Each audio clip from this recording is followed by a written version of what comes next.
है और निराशा व्याप्त है। ऐसे में समाज में पॉजिटिविटी लाने के लिए क्या क्या प्रयास जरूरी हैं, हम सदगुरु जग्गी वासुदेव जी से अनुरोध करते हैं कि वो हम सबका मार्गदर्शन करने की कृपा करें।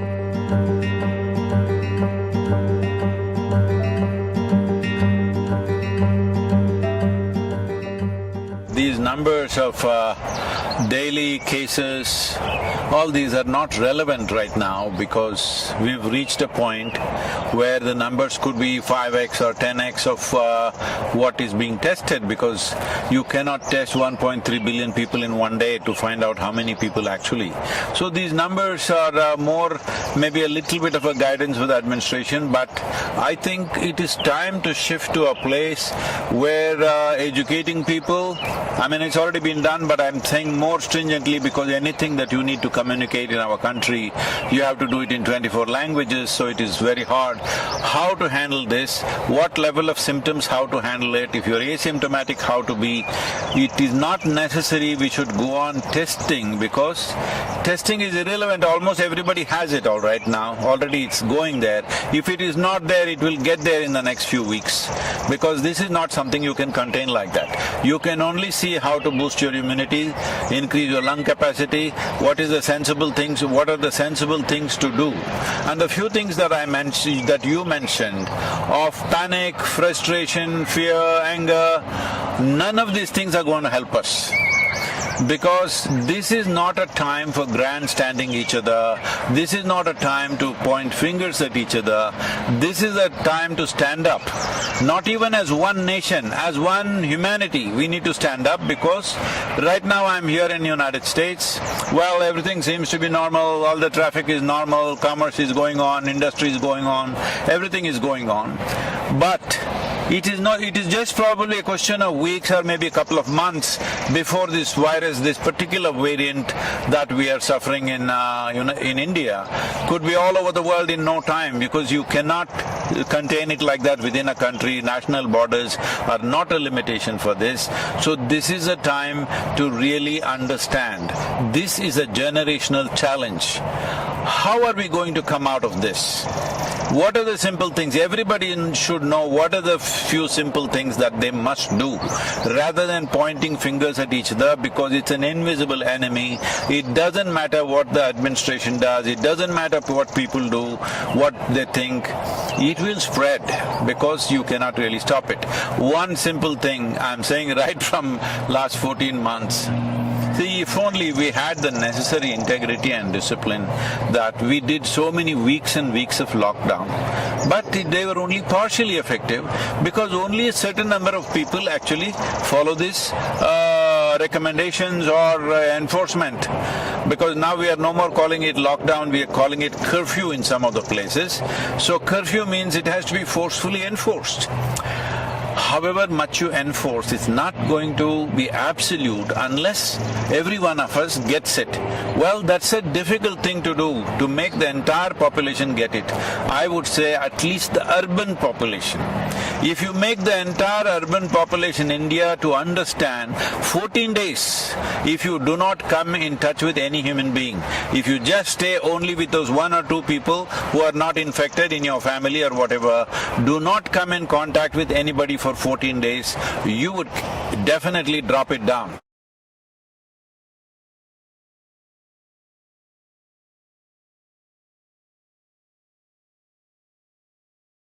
See, this is a war-like situation. Let's understand this. When there is a war-like situation, that means there's an external enemy. That's what war means. But right now the enemy is invisible, so let us bash each other. If this is the logic, well, we are definitely headed for a major disaster.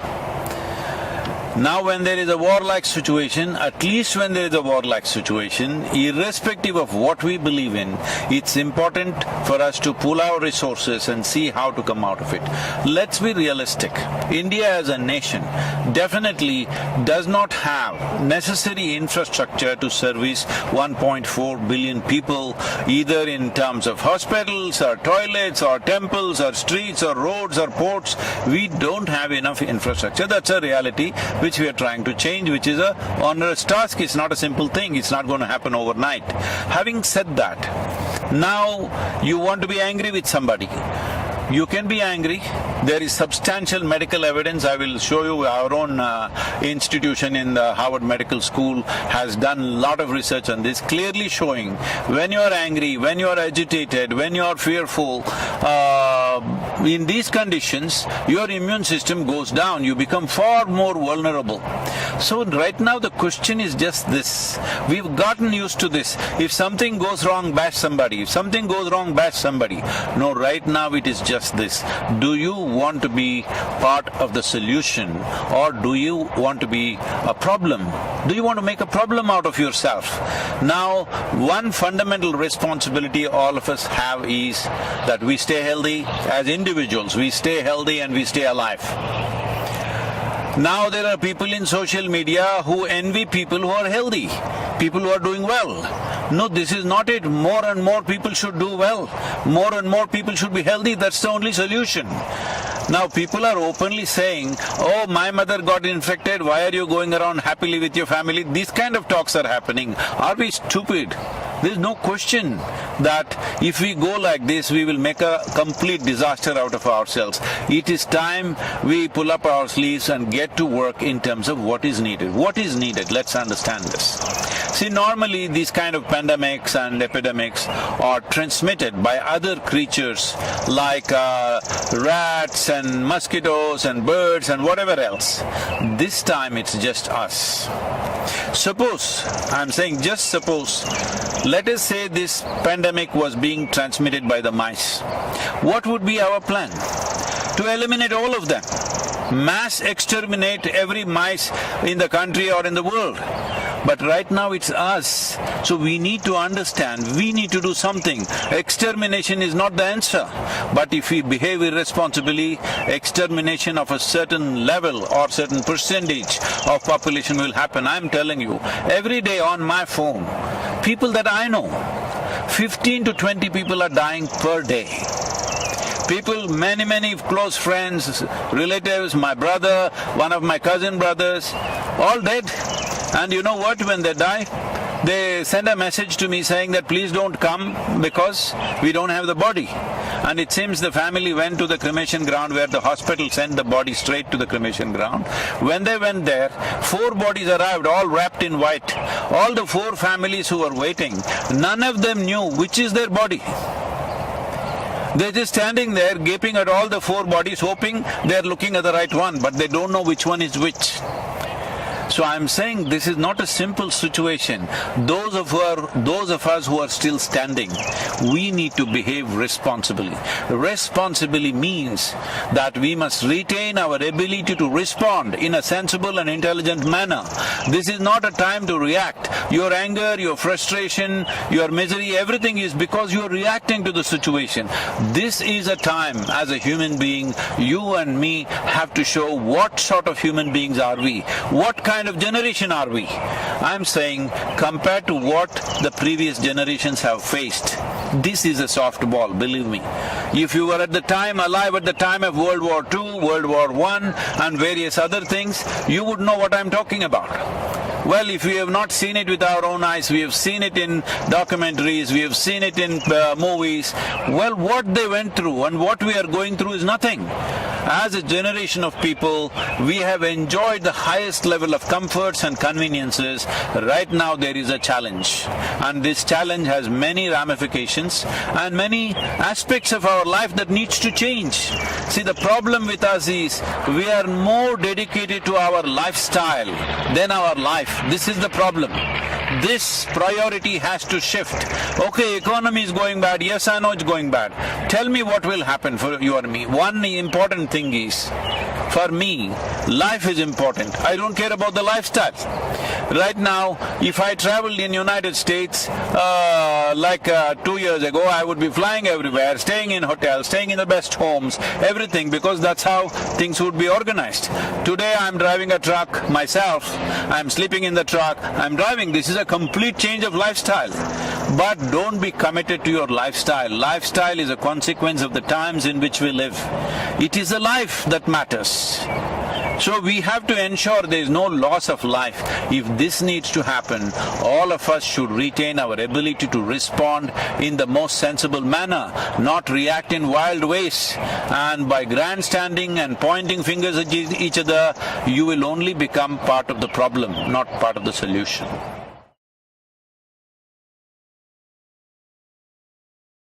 See, right now, our ability to reach people, whatever we have. Maybe there is somebody who just has reach for 5-10 people in their life, their family and a few friends. Well, I have a certain amount of reach myself. So all of us should do the best we can do to communicate what are the best practices, because that's all. That is all that will take us across.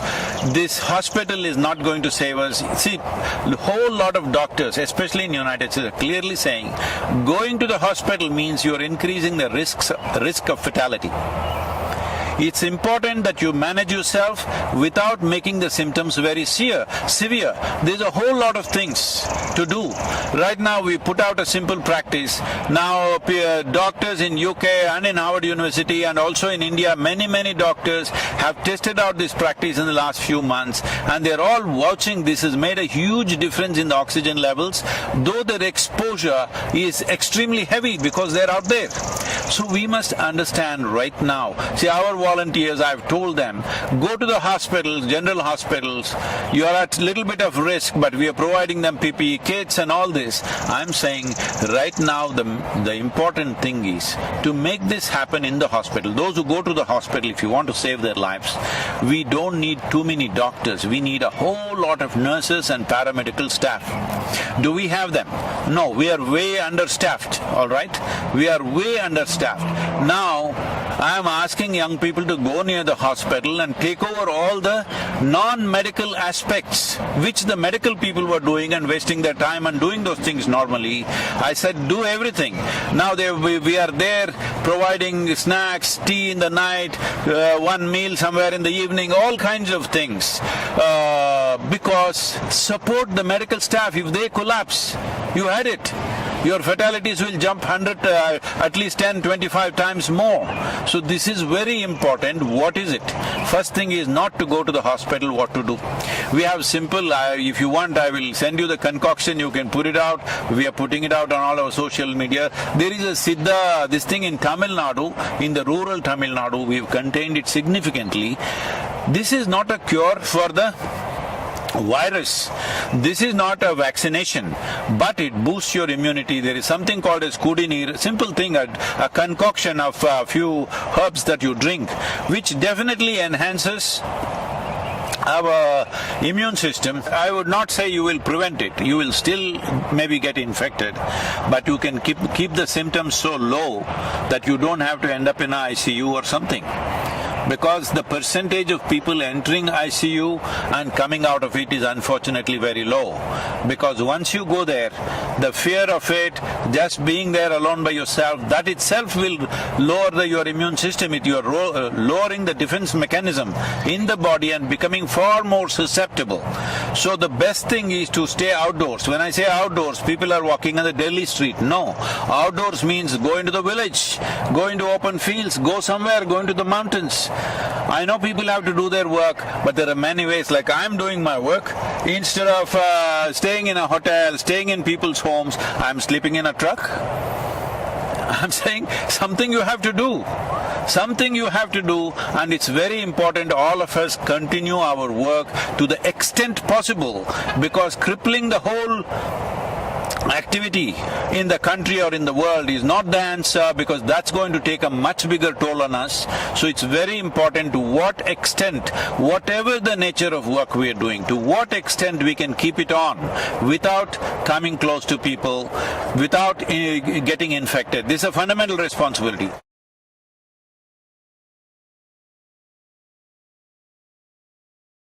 See, in Kannada, in Telugu and Kannada, there is a saying, Yuddha Kala Shastra Abhyasa. That means, when the battle starts, then you start practicing how to use your arms.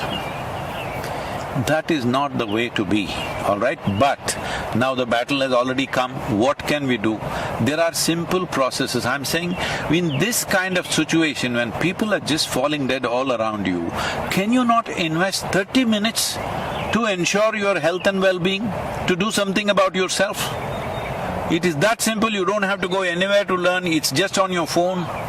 Can you not do that much?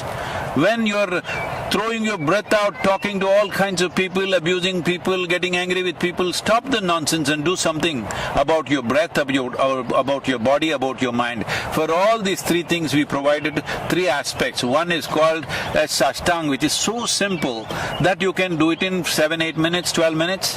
There's another one called Simha Kriya, which just takes a few minutes. And there is Isha Kriya, which takes 12 minutes. I'm saying if you invest 30 minutes a day, or if you do it 2-3 times a day, believe me, your immune system will be higher, your oxygen levels will be higher.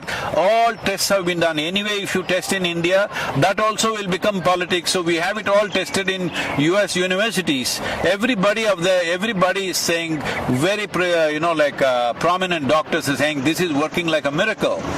But we are just losing our breath, talking to each other, abusing each other. It's time to stop this. This is not an ordinary situation.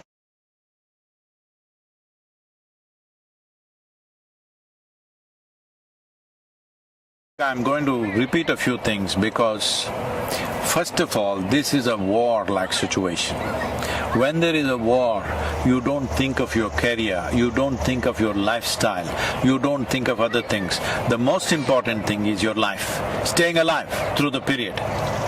Now, lifestyles may get set back. If these waves continue one after another, suppose, I hope it doesn't, but the kind of population we have, the kind of concentration of population we have, I hope it doesn't happen, but if it does happen, we must be ready for that. If it does happen, what is it that will happen to all of us? Maybe our lives, in terms of our lifestyle, will be set back by 15 or 20 years. 20 years ago, how we were living, with what we were living, we may have to live with that in the coming few years. Now, 20 years ago, were we such a disaster? No, we were much less than what it is today, but that may happen. So today, do not think of your lifestyle, think of life. Nobody in this country should die of hunger. We have to take care of that. We are doing a whole lot of work to ensure wherever people have lost their livelihoods, we are seeing how to provide food at that level.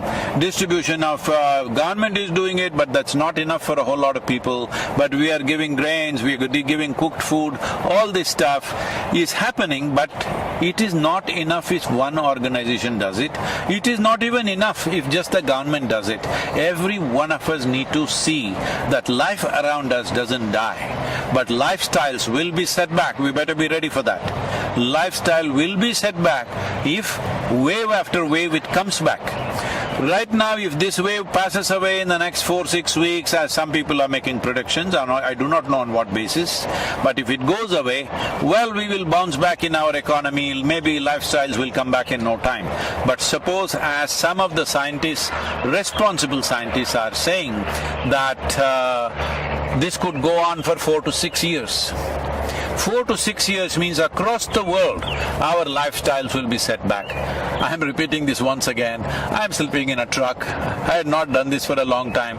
There was a time when I first started work, initially I rode all across India on the motorcycle. I slept on the street side, I slept in the jungles, I slept on the culverts, on the bridge culverts many times through the night. People would say, won't you roll over and fall? Well, I didn't fall.